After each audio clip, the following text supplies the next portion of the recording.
Shalom Bapak Ibu sekalian, kita berjumpa kembali dalam jam ibadah sektor kita. Sebelumnya mari kita berdoa. Bapa di surga, terima kasih Tuhan untuk semua penyertaan Tuhan sepanjang hari ini. Kami boleh merasakan kebaikan Tuhan, bahwa kami tidak berkekurangan apapun. Bapa yang baik, saat ini kami bersekutu bersama jemaat Tuhan, dimanapun berada Bapa, untuk mendengarkan sebagian dari firman-Mu.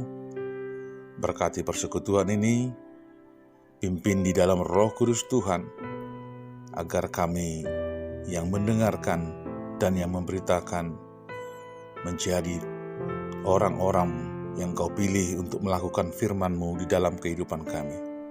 Terima kasih Bapa, di dalam nama Yesus Kristus kami berdoa dan mengucap syukur. Amin. Firman Tuhan kepada kita dalam ibadah jam sektor ini yang tertulis di dalam kitab Kidung Agung, pasalnya yang kedua, ayat 8 sampai dengan 11. Silakan membuka Alkitab kita masing-masing, saya akan membacakan untuk saudara-saudara. Inilah firman Tuhan.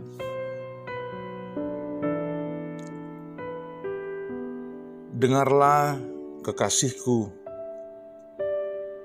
lihatlah ia datang, melompat-lompat di atas gunung-gunung, meloncat-loncat di atas bukit-bukit.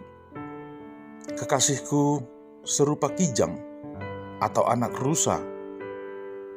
Lihatlah, ia berdiri di balik dinding kita, sambil menengok-nengok melalui tingkap-tingkap dan melihat dari kisi-kisi. Kekasihku mulai berbicara kepadaku, bangunlah manisku, jelitaku, marilah. Karena lihatlah, musim dingin telah lewat, hujan telah berhenti dan sudah lalu. Demikian pembacaan firman Tuhan, saudara-saudara yang dikasihi Yesus Kristus. Kitab Kidung Agung ini adalah sebuah kumpulan syair-syair cinta, sering ditafsirkan sebagai sebuah representasi kiasan dari hubungan Allah dengan Israel, atau dengan orang Kristen, atau bahkan dengan gereja, atau suatu hubungan Kristus dengan jiwa manusia yang sangat-sangat intim, sehingga diibaratkan seperti hubungan perkawinan. Kidung Agung berbahasa cinta. Itu adalah semacam tema sentral dalam kitab ini, di mana kekasih laki-laki dan kekasih perempuan yang sedang dilanda cinta menjadi pelaku-pelaku utamanya. Mereka berbahasa mengenai cinta-cinta mereka. Misalnya tentang kekagumannya terhadap pasangannya. Ada suatu kerinduan yang sangat mendalam, dan juga menceritakan tentang pertemuan-pertemuan mereka. Di kalangan orang Kristen, kitab Kidung Agung termasuk kitab yang jarang, atau bahkan mungkin hampir tidak pernah dibacakan atau dibahas dalam katakanlah pertemuan-pertemuan resmi seperti kebaktian minggu maupun dalam PA atau pelan Alkitab.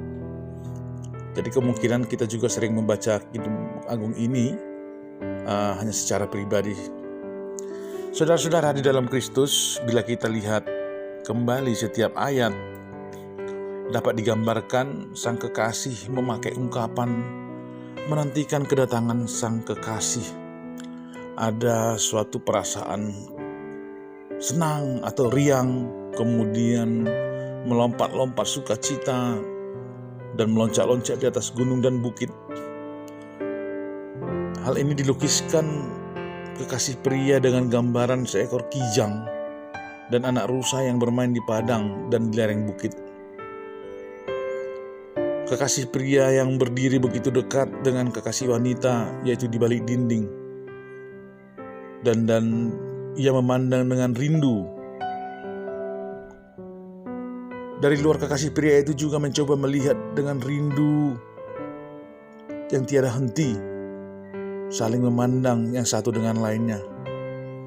Kekasihnya yang datang dari lereng gunung itu mulai menyapa dan membangunkan kekasih wanitanya. Ia membangunkannya untuk menyaksikan perubahan musim yang begitu indah dari musim dingin dan musim hujan.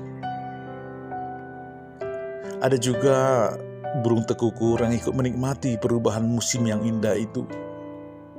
Pepohonan mulai menampakkan perubahan. Secara khusus disebut pohon ara yang mulai berbuah. Juga pokok anggur yang menyembulkan bunga harum semerbak dan indah. Kekasih pria yang datang seakan sedang melukiskan sebuah panggung alam, tempat mereka mengadakan perjumpaan penuh kasih dan rindu. Itulah sebabnya ia sekali lagi mengulang ajakannya yang ia ucapkan di dalam ayat 10 tadi. Bangunlah manisku, jelitaku, marilah. Ia mengajak sang kekasih untuk keluar menikmati alam yang indah bersama-sama. Betapa romantisnya ia membayangkan perjumpaan itu. Kitab Kidung Agung adalah kitab yang nampaknya berasal dari adat istiadat orang-orang Yahudi tentang hubungan mempelai laki-laki dan perempuan yang penuh cinta kasih. Kitab ini dipandang menggambarkan hubungan Tuhan dengan umatnya. Bagian ini merupakan pujian mempelai laki-laki kepada mempelai perempuan yang sama-sama dimabuk rindu. Dan ini tadi digambarkan seperti kijang yang meloncat-loncat penuh sukacita dan kegairahan. Bangunlah manisku, lihatlah musim dingin telah berlalu, musim semi telah datang. Kuncup bunga-bunga mulai merekah, bunyi burung terkukur terdengar. Sang mempelai rindu sekali untuk mendengarkan suara mempelai perempuan. Jadi ada mereka berdua ingin saling memiliki. Demikianlah saudara-saudara, hubungan Tuhan dengan umatnya atau gerejanya. Dalam kitab Kidung Agung digambarkan seperti hubungan mempelai laki-laki dan perempuan yang dipenuhi cinta dan kerinduan. Cinta dan kerinduan ini yang menjadikan mereka yang jauh menjadi begitu dekat. Cinta kasih yang mengalirkan inspirasi, mengalirkan harapan, kesabaran, ketabahan, dan kekuatan. Kerinduan mempertautkan kedua pihak untuk menyatu. Tuhan selalu rindu menemui umatnya, dan umatnya selalu merindukan bertemu Tuhannya. Umatnya selalu merasakan kehadirannya. Umat juga senantiasa mendengarkan suaranya, dan bahkan umat sering merasakan sentuhan dan karyanya. Dalam kehidupan kita juga saudara-saudara, kita juga pernah merasakan Tuhan pernah menolong kita. Tuhan juga mendengarkan doa-doa kita. Bahkan banyak mujizat boleh Tuhan izinkan dalam kehidupan manusia. Hubungan kedekatan seperti inilah yang digambarkan di dalam kitab Kidung Agung ini. Hubungan pernikahan sering dipakai Alkitab untuk menggambarkan hubungan Kristus dengan umatnya, seperti hubungan pernikahan. Hubungan kita dengan Tuhan juga sering dirusak oleh hal-hal yang tampaknya sepele. Dosa-dosa yang tidak diakui, kemudian kesibukan-kesibukan kita yang sering menyita atau mengambil alih waktu persekutuan kita dengan Tuhan. Kemudian hal lainnya yang kita anggap sepele, kemalasan untuk mendengarkan firman, kecintaan kita terhadap keluarga dan harta benda melebihi kecintaan kepada Tuhan. Walaupun kadang-kala kita masih ke gereja, bahkan kita aktif dalam kegiatan-kegiatan rohani, sering status kita juga disebut sebagai anak-anak Tuhan. Tetapi kita tidak pernah menikmati hubungan yang intim dengan indah dengan Tuhan. Persoalannya adalah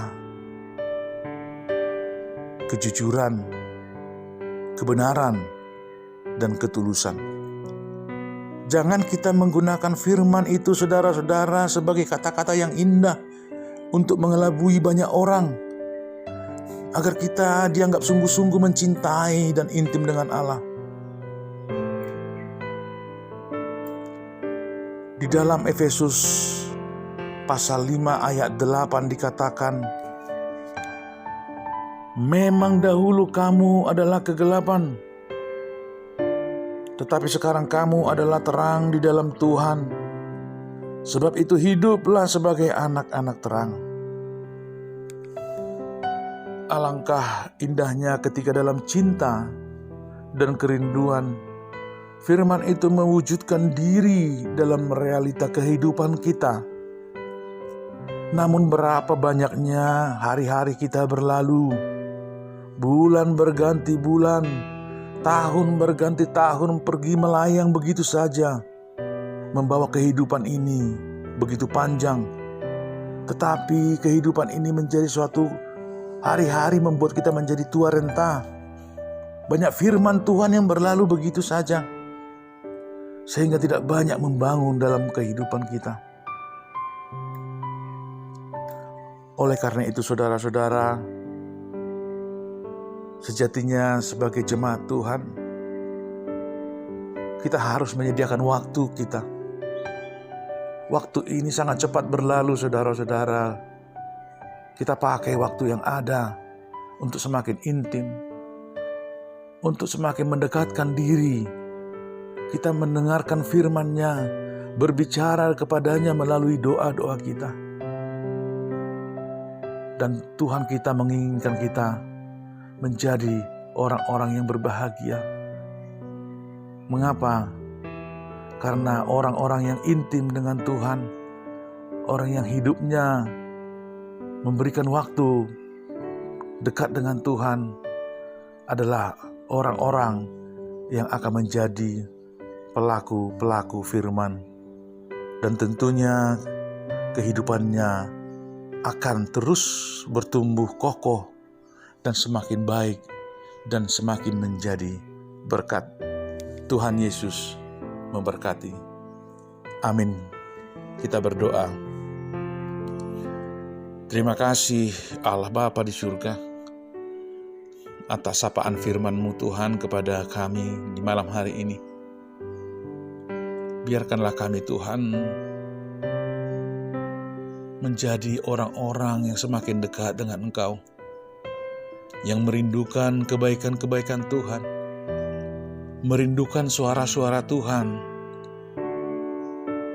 Kami ingin kehidupan kami ini tidak berlalu begitu saja.